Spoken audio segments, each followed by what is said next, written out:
Bienvenidos a un nuevo video. En esta ocasión vamos a platicar sobre algunas de las estructuras de datos más populares en programación.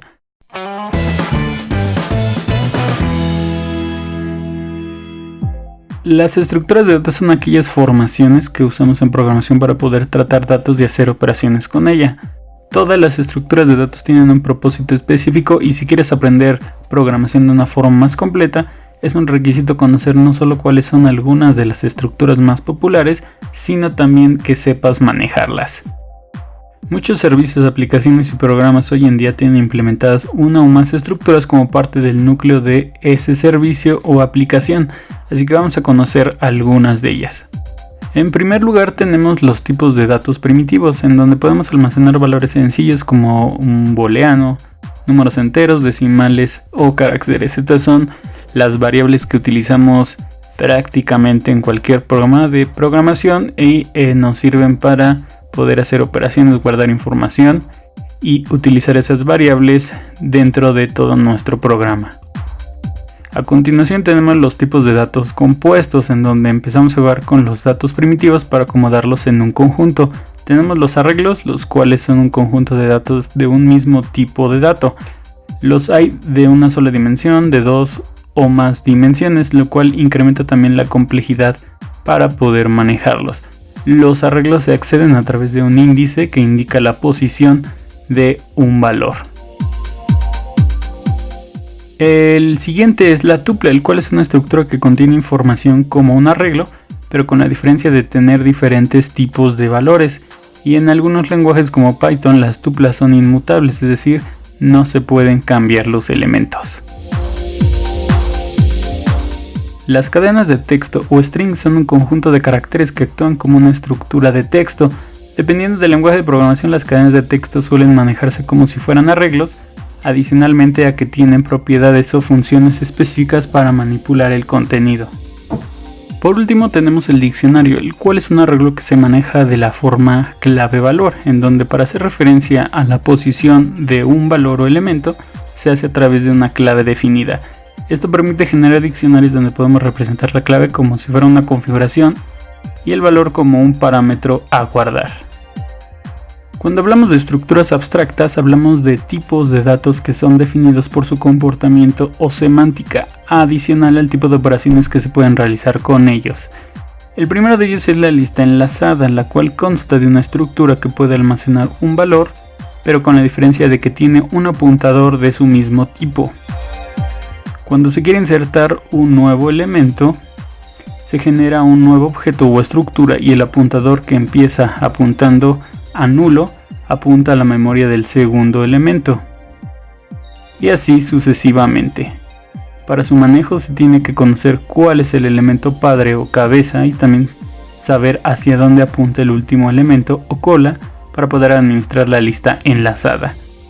Hay varias opciones para trabajar con las listas enlazadas, como las doblemente enlazadas, donde cada estructura apunta al siguiente y al anterior elemento. Está la lista circular, en donde el último elemento apunta al primero y por lo tanto el primero al siguiente, y así en un ciclo.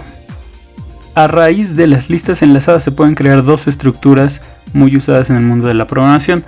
La primera es la pila o stack, la cual es una lista que tiene dos operaciones básicas.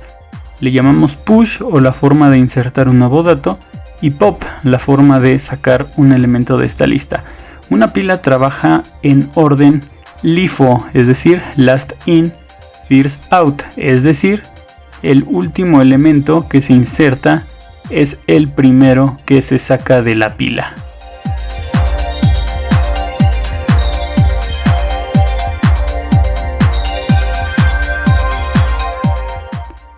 La segunda estructura es una cola, la cual funciona de forma parecida a un stack, manteniendo las dos operaciones de push y pop, pero con la diferencia de que se trabaja en orden FIFO, es decir, first in, first out.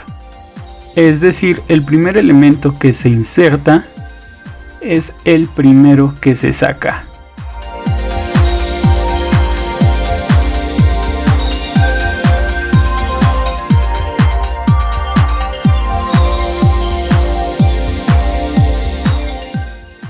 A A continuación tenemos los árboles, estructuras que visualmente empiezan como nodos que van ramificándose con más nodos hacia abajo, llamados raíces.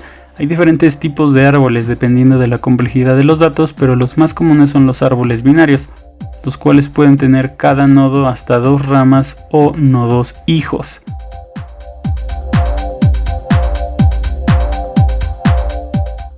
Después están los montículos o heap, una variante del árbol con la peculiaridad de tener los valores de los nodos ordenados, ya sea de menor a mayor o de mayor a menor, siempre teniendo cada nodo un nodo padre con un valor mayor. Y por último están los grafos, estructuras que permiten representar relaciones entre nodos o elementos de un mismo conjunto. Las líneas que unen cada uno de los nodos se le llaman aristas, y muchas veces estas estructuras tienen un peso entre un valor y el otro, entre un nodo y el otro, y sirven justamente para determinar cuál es entre muchos aspectos, por ejemplo la longitud o la ruta más cercana dado el inicio en un nodo específico.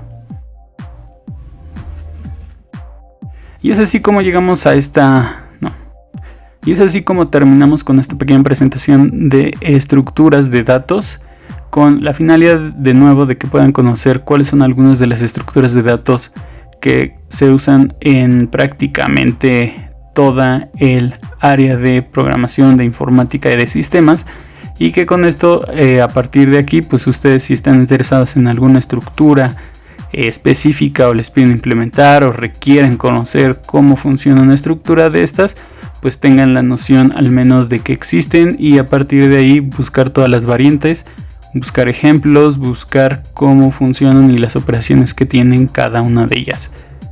Si les gustó este video, regálenme un like, suscríbanse al canal, espero que les haya gustado esta explicación.